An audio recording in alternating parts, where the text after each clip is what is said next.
Mesdames, Messieurs, bonjour et bienvenue sur notre chaîne YouTube. L'information vous place au sommet du monde. Alors, si vous êtes nouveau, abonnez-vous et cliquez aussi sur la cloche de notification pour ne plus rien manquer. On commence.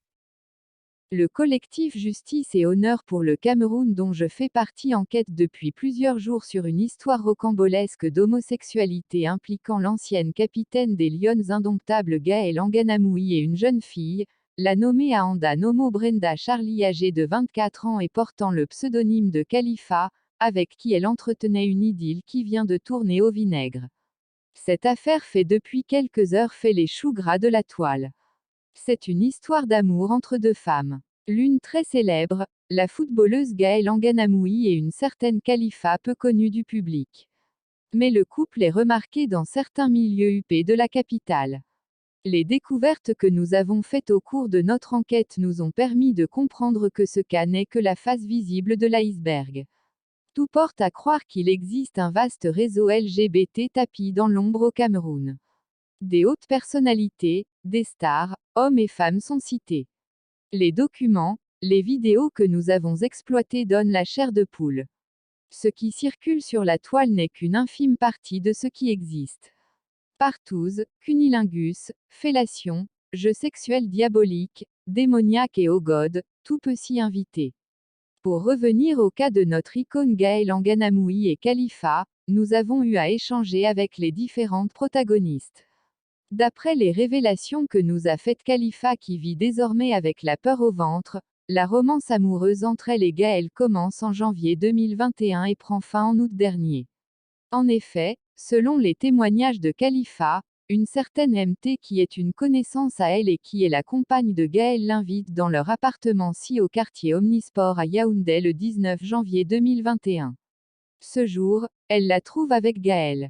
C'est ainsi que la star tombe sur son charme et commence à lui faire les avances via Snapchat. Elle accepte ses avances. Les deux se mettent ensemble. MT à travers qui Khalifa a rencontré Gaëlle se fâche et met un terme à la relation avec Gaëlle. Khalifa et Gaëlle vivent paisiblement leur idylle. Elles font presque tout ensemble. Dans la voiture comme dans l'appartement, elles se jettent en l'air.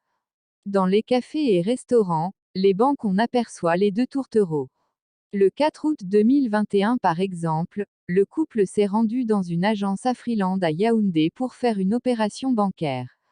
D'après ce que nous a confié Khalifa, le ministère des Finances avait attribué une somme de 30 millions à la fondation de Gaëlle Anganamoui, dénommée Fondation L'Enfant des Rails, FER, qui a pour but de venir en aide aux jeunes et jeunes filles défavorisées.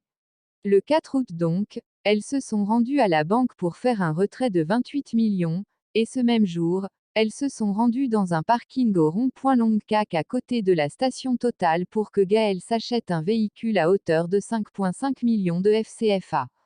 Khalifa nous raconte également que ce jour-là, elle a demandé à Gaëlle de lui donner la somme de 2 millions de francs CFA pour son déménagement et elle lui fait savoir qu'elle devait utiliser le reste d'argent dans son école située à SOA, à 100 km de Mbassan. L'école en question c'est le collège bilingue GADEEN. En mi-août, Khalifa décide de mettre un terme à la relation.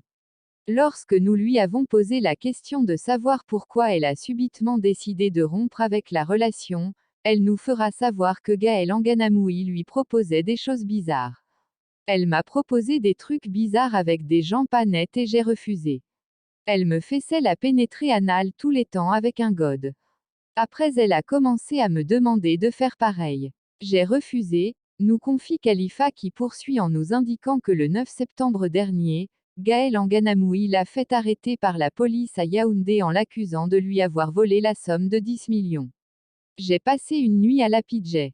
C'est au tribunal qu'on m'a libéré parce qu'il n'avait pas de plainte, a-t-elle ajouté. Toujours selon Khalifa, le 6 octobre passé, elle reçoit ses vidéos débats sexuels d'un numéro nigérian où elle apparaît. Le numéro en question est le suivant, plus 234 9122584 4054. Ce numéro va également essayer de l'appeler en audio et vidéo via WhatsApp. 2 jours après ces vidéos débats sexuels apparaissent sur les réseaux sociaux. Elle nous raconte que c'est Gaëlle Anganamoui qui avait fait ces vidéos et qu'elle n'a aucun doute que c'est elle qui les a mises dehors. La version de Gaël ENGANAMOUIT par principe de recoupement, de vérification et d'équilibre de l'information, nous prenons attache avec Gaël Anganamoui via WhatsApp le dimanche 31 octobre 2021 à 11h05. Nous lui ferons part de l'alerte à nous parvenue faisant état de sa probable relation amoureuse avec une jeune fille. Nous lui précisons au passage que de notre enquête, il ressort pas mal d'informations la présentant effectivement comme l'amante de la jeune fille et que nous souhaitons qu'on en parle selon sa disponibilité. L'ancienne lionne indomptable nous fait savoir qu'elle n'est pas dans la ville et qu'elle sera à Yaoundé dans 2 heures de temps. 2 heures temps passé, aucun signe. À 17h50 elle nous laisse un bonsoir laconique. Quelque temps après, une connaissance que nous avons en commun nous fait savoir qu'elle souhaite qu'on se voit tous ensemble pour en parler. Nous acceptons sa proposition. Le rendez-vous est pris quelque part en ville. Nous nous y rendons mais Gaëlle ne se présente pas. Cette connaissance arrive et nous informe qu'elle n'a pas pu venir parce qu'elle est fatiguée. Nous lui faisons néanmoins part de ce qui en est, il nous rétorque qu'il va lui rendre compte et nous revenir plus tard.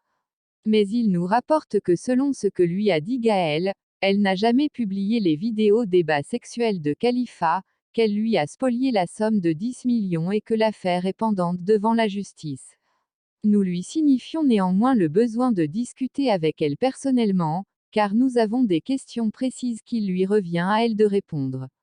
Il faut préciser que la loi camerounaise réprime les pratiques homosexuelles en son article 347 qui dispose en son alinéa 1 que est puni d'un emprisonnement de 6,06 mois à 5,05 ans et d'une amende de 20 000 à 200 000 francs, toute personne qui a des rapports sexuels avec une personne de son sexe. On se souvient, récemment Shakiro a écopé de 5 ans d'emprisonnement pour tentative de pratique d'homophobie.